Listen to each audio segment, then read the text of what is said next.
നിയമസഭാ തെരഞ്ഞെടുപ്പിൽ അടവ് മാറ്റാതെ CPM സിറ്റിംഗ് MLA-മാരെ തന്നെ മത്സരത്തിനിറക്കാൻ CPM-നുള്ളിൽ ധാരണയായി. 10 സിറ്റിംഗ് MLA-മാർ തന്നെ ഇക്കുറിയും ജില്ലയിൽ മത്സരിക്കും.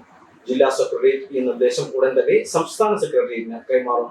വിജയസാധ്യത എന്ന പ്രതീക്ഷ വെച്ചാണ് CPM ഇക്കുറിയും സിറ്റിംഗ് MLA-മാരെ അണിനിരത്തുന്നത്. സംസ്ഥാന സെക്രട്ടറി MV ഗോവിന്ദനടക്കം പങ്കെടുത്ത യോഗത്തിലാണ് ഈ സുപ്രധാന തീരുമാനം കൈക്കൊണ്ടത്. കടകംപള്ളി സുരേന്ദ്രൻ കഴക്കൂട്ടത്തും ജില്ലാ സെക്രട്ടറി വി ജോയി വർക്കലയിലും പോരാട്ടത്തിനിറങ്ങും. ജനാധിപത്യ കേരള കോൺഗ്രസ് നേതാവായിരുന്ന ആന്റണി രാജു തിരുവനന്തപുരത്ത് കഴിഞ്ഞ തവണ വിജയിച്ചിരുന്നു. തൊണ്ടിമുതൽ കേസിൽ ശിക്ഷ ലഭിച്ച സാഹചര്യത്തിൽ ആന്റണി രാജുവിനെ അയോഗ്യനാക്കിയിരുന്നു. ഇക്കുറി തിരുവനന്തപുരത്ത് വിജയപ്രതീക്ഷയിലാണ് CPM സ്ഥാനാർത്ഥികൾ. എന്നാൽ മണ്ഡലം നൽകില്ല എന്ന വാശിയിലാണ് UDF. അങ്ങനെയെങ്കിൽ കനത്ത പോരാട്ടം തന്നെയാവും തിരുവനന്തപുരത്ത് ഇക്കുറി നടക്കുക. പോരാട്ടം ഘടിപ്പിച്ചാൽ തിരുവനന്തപുരം മണ്ഡലം ഒപ്പം ചേർക്കാമെന്ന പ്രതീക്ഷ UDF-നും വെല്ലുവിളി CPM-നുമുണ്ട്. CPM-നെ വീഴ്ത്തിയാൽ നിയമസഭാ പൊതുപരീക്ഷയിൽ വിജയിക്കാമെന്ന പ്രതീക്ഷയിലാണ് UDF.